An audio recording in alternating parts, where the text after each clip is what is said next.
à tous.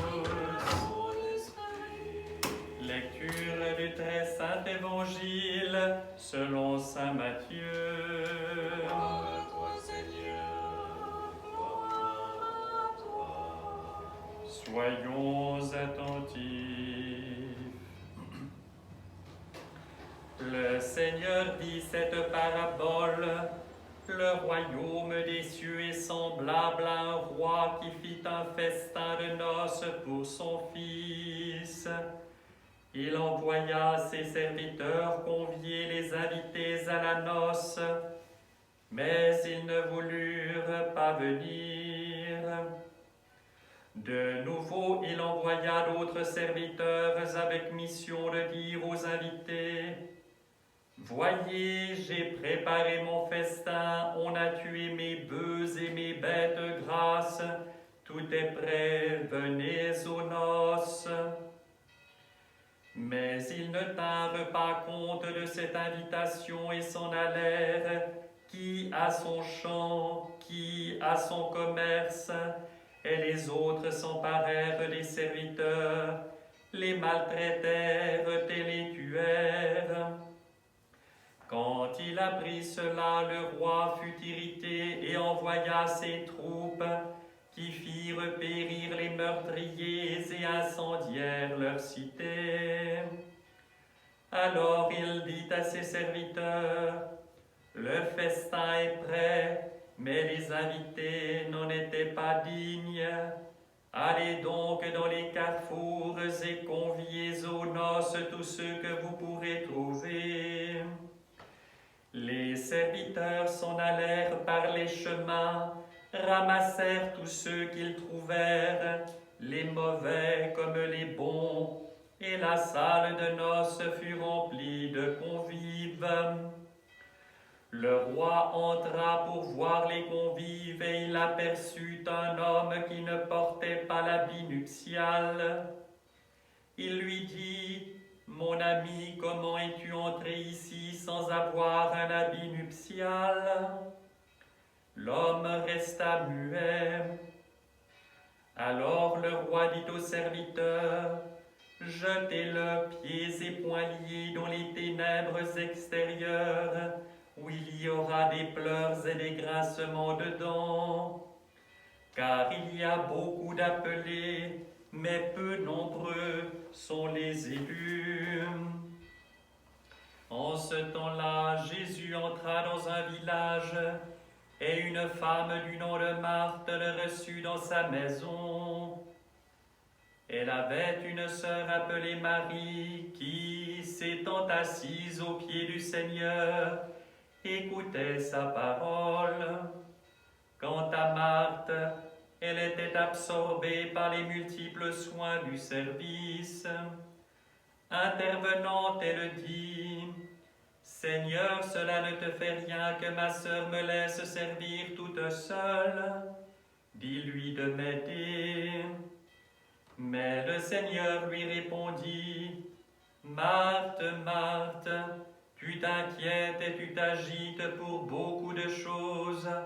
Une seule pourtant est nécessaire. C'est Marie qui a choisi la meilleure part, elle ne lui sera pas enlevée. Or, comme il parlait ainsi, une femme éleva la voix du milieu de la foule et lui dit: Heureuses les entrailles qui t'ont porté et les mamelles qui t'ont allaité.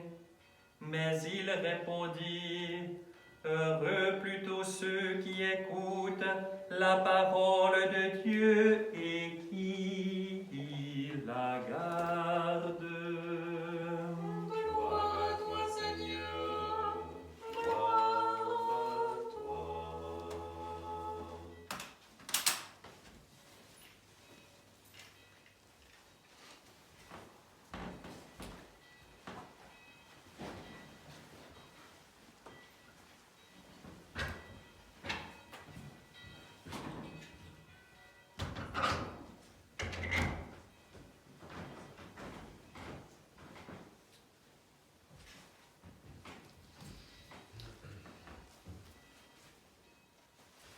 Au nom du Père et du Fils et du Saint-Esprit, ainsi soit-il. Chers frères et sœurs,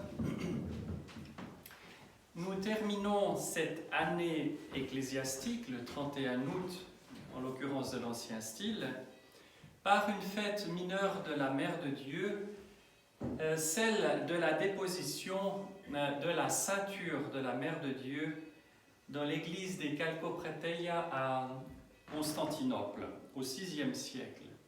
Et cela pourrait sembler être quelque part un événement bien lointain dans le passé et voilà une relique parmi d'autres. Ça n'est pas une relique parmi d'autres, en effet, que celle de la ceinture de la Mère de Dieu. Et il y avait à Constantinople deux reliques particulièrement fameuses et qui étaient liées dans la dévotion. Il y avait procession entre les deux églises. Celle de la ceinture de la Mère de Dieu qui était déposée dans cette église extraordinaire, si l'on est, des Kalkoprateia et dans celle des Blachernes de la robe de la Mère de Dieu. Et aujourd'hui, je voudrais peut-être moins m'attacher à cela, bien que cela ait beaucoup d'importance, même spirituelle. Et en ce sens, je vous invite à lire ou relire la notice concernant cette fête dans le Synaxaire, pour plutôt m'attacher aujourd'hui à la première péricope de l'Évangile que nous venons d'entendre, celle de dimanche, celle de l'Évangile selon saint Matthieu, au chapitre 22, les versets 2 à 14, et je vous prendrai plutôt en commentant plutôt les derniers versets. Commentaire, vous savez, de ce saint extraordinaire que nous aimons beaucoup, de saint Nicolas de Gytcha, que l'on qualifie souvent de saint Jean Chrysostome du XXe siècle et qui a témoigné de manière tout à fait exemplaire de la vie chrétienne, la vie spirituelle et comme évêque aussi, et comme docteur véritablement de l'Église, jusqu'à aller dans le camp de concentration de Dachau, en Allemagne, à l'époque nazie, et il a continué à témoigner du Christ dans cette situation-là, et il a même dit par après que ce fut les moments les plus heureux de sa vie, parce qu'il était au fond attaché à l'essentiel et au Christ seul. Le roi entra alors pour examiner les convives, et il aperçut là un homme qui ne portait pas la tenue de noces. « Mon ami, lui dit-il, comment es-tu entré ici sans avoir la tenue de noces ?» L'autre resta muet. Quelle est cette tenue de noces? La tenue nuptiale de l'âme est tout d'abord la pureté. L'apôtre Paul a écrit aux fidèles « Je vous ai fiancés à un époux unique, comme une vierge pure à présenter au Christ. » La chasteté d'une jeune fille et la pureté de son âme, tel est son premier et principal vêtement. Puis le même apôtre s'adresse ainsi à d'autres fidèles sur la manière de se vêtir. « Revêtez des sentiments de tendre compassion, de bienveillance, d'humilité, de douceur, de patience, et puis, par-dessus tout, la charité, l'amour dans ce qu'il a de plus élevé, en laquelle se noue la perfection. » Telle est la tenue nuptiale de l'âme qui épouse le Christ immortel. De tous les natifs de la terre, la plus grande perfection de pureté spirituelle fut montrée par la très pure et très sainte Vierge Mère de Dieu, dont le corps a donné naissance à notre Seigneur et Sauveur. Nul d'entre nous ne peut porter le Christ dans son cœur sans une très grande pureté du corps, sans un cœur entièrement consacré au Christ. Car de même qu'une jeune fille pure n'éprouve de l'amour que pour son fiancé, de même l'âme humaine qui comprend le chemin du salut ne connaît qu'un seul amour, l'amour pour le Seigneur. C'est une tenue nuptiale tissée d'or. Mais la pureté et l'amour sont fertiles dans toutes les autres vertus, que l'apôtre mentionne ou non. C'est en particulier le cas pour les bonnes actions. Les bonnes actions correspondent aux parures et bijoux, aux tenues blanches de pureté et aux tenues tissées d'or de l'amour. Mais quand le roi vint pour voir les invités, il aperçut un homme qui ne portait pas la tenue de noces. « Mon ami, lui dit le roi. » Pourquoi le roi l'appelle-t-il « mon ami » ? D'abord pour montrer la haute estime qu'il a pour la dignité humaine, puis parce que lui-même, Dieu, est en vérité l'ami de tout homme sans distinction, tant que l'homme lui-même, par son inconduite, ne l'éloigne pas complètement de lui. Vous êtes mes amis si vous faites ce que je vous commande, a dit le Seigneur à ses apôtres. Ah, que la condescendance et la miséricorde de Dieu pour les hommes sont indicibles. Lui, le Créateur tout-puissant et maître de tout l'univers, appelle les faibles hommes ses amis, mais à la condition qu'ils fassent ce que Dieu commande. Or, l'homme qui ne portait pas la tenue de noces n'avait pas agi selon la volonté de Dieu. Autrement, il ne serait pas venu, sans porter la tenue de noces. Pourquoi alors Dieu l'appelle-t-il aussi son ami ? Parce qu'il a été baptisé et comme tel, inclus au nombre des fidèles et intégré parmi ses amis. C'est lui qui a trahi cette amitié, ce n'est pas Dieu qui l'a trahi. L'autre resta muet. En effet, que pouvait-il répondre ? Qu'il ne pouvait pas acheter cette tenue, peut-être ? Ou qu'il ne savait pas coudre une tenue pareille ? Tout cela aurait été en vain, car Dieu, par Jésus-Christ, avait donné à chacun des invités une tenue toute prête. Il lui aurait suffi de faire preuve de bonne volonté, d'ôter sa vieille et sale tenue de pécheur et de revêtir la tenue du salut, la tenue nuptiale tissée d'or. Mais il ne le fit pas et fut donc contraint de se taire. Alors le roi dit au valet, « Jetez-le pieds et poings liés dehors dans les ténèbres. Là seront les pleurs et les grincements de dents. » Il s'était lui-même lié les mains par le péché en faisant de mauvaises actions, comme il s'était attaché les pieds en marchant sur les chemins de l'anarchie. De lui-même, il avait choisi de vivre cette vie dans les ténèbres plutôt que dans la lumière, dans les pleurs et les grincements de dents plutôt que dans la joie éternelle. Il s'était, pour ainsi dire, lui-même condamné à la déchéance. Et Dieu n'avait fait que prononcer la juste sentence, le constat. Le méchant est pris à ses propres méfaits, dans les lieux de son péché, il est capturé. Pris dans ses propres méfaits, le pécheur sera encore plus captif dans l'autre monde. Là-bas, il n'y a pas de repentir.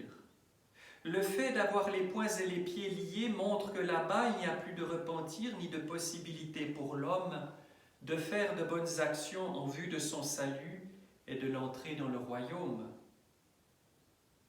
Ce magnifique et prophétique récit est conclu par le Seigneur en ces termes, « Car beaucoup sont appelés, mais peu sont élus. » Cela concerne les Juifs comme les chrétiens. Il y a peu d'élus parmi les Juifs et il y a peu d'élus parmi les chrétiens. Nous tous qui avons été baptisés sommes appelés au festin royal. Mais Dieu seul sait qui sont ces élus. Malheur à celui d'entre nous à qui le roi Très-Haut dira devant tous les anges et les saints, « Mon ami, comment es-tu entré ici sans avoir la tenue de noces ?» Quelle honte, mais inutile. Quelle horreur, mais impossible à corriger. Quelle déchéance, sans retour. En fait, ces paroles divines s'adressent aussi à nous, au moment de nous approcher du sanctuaire pour recevoir la Sainte Communion et de nous unir spirituellement au Christ l'époux. Mon ami, comment es-tu entré ici sans avoir la tenue de noces ? Écoutons notre cœur et notre conscience quand nous nous approchons du calice vénérable et nous entendrons cette question et cette réprimande. Mais ces mots de Dieu n'entraînent pas avec eux des pleurs et des grincements de dents dans des ténèbres extrêmes, ce qui sera le cas quand Dieu nous le dira pour la dernière fois. Qui parmi vous peut garantir dans cette vie que ces paroles, Dieu ne les lui a pas dit aujourd'hui pour la dernière fois dans cette vie terrestre? Qui peut être sûr que dès cette nuit, son âme ne se retrouvera pas vêtue de la tenue sale du péché devant l'éclatante assemblée céleste réunie autour du festin royal? Qui, parmi les mortels, peut savoir si le jour d'aujourd'hui n'est pas fatal pour toute son éternité? Quelques minutes ont suffi pour décider du sort des deux larrons sur la croix. Ces quelques minutes, l'un d'eux n'a pas su les utiliser, il est tombé dans les ténèbres extérieures. Mais l'autre a utilisé ces quelques minutes avec discernement. Il s'est repenti, a reconnu le Fils de Dieu et l'a prié de le sauver. Jésus, souviens-toi de moi lorsque tu viendras avec ton royaume. Et à ce moment même, sa vieille tenue de pécheur tomba de son âme et celle-ci fut revêtue de l'éclatante robe nuptiale. Et le larron repenti se présenta avec la dignité de l'élu dans le paradis au festin royal. Ne retardons donc pas notre repentir d'une heure, car dans toute heure à venir, il se pourrait que nous ne fassions plus partie des habitants de ce monde.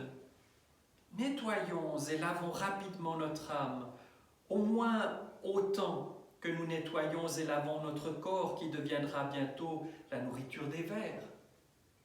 Nettoyons notre âme dans le repentir et les larmes, nettoyons-la dans le jeûne et la prière, et revêtons-la d'une tenue tissée dans la pureté et l'amour, et ornée de toutes les bonnes œuvres, en particulier d'actes de repentir et de charité.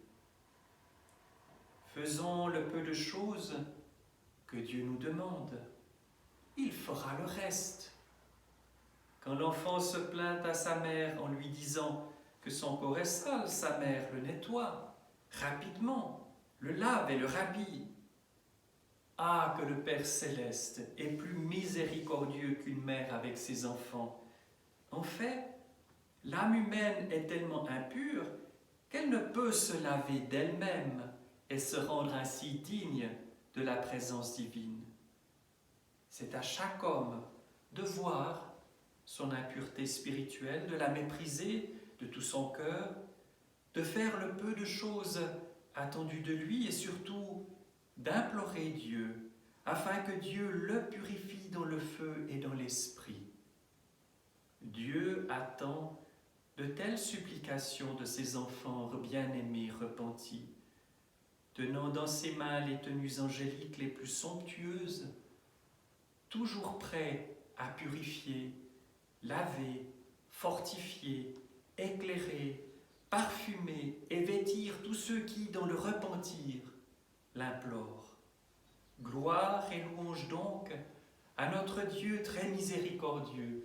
Gloire et louange à l'époux céleste de notre âme, Seigneur Jésus-Christ, avec le Père et le Saint-Esprit, Trinité unique et consubstantielle, maintenant et toujours, et dans les siècles des siècles. Amen.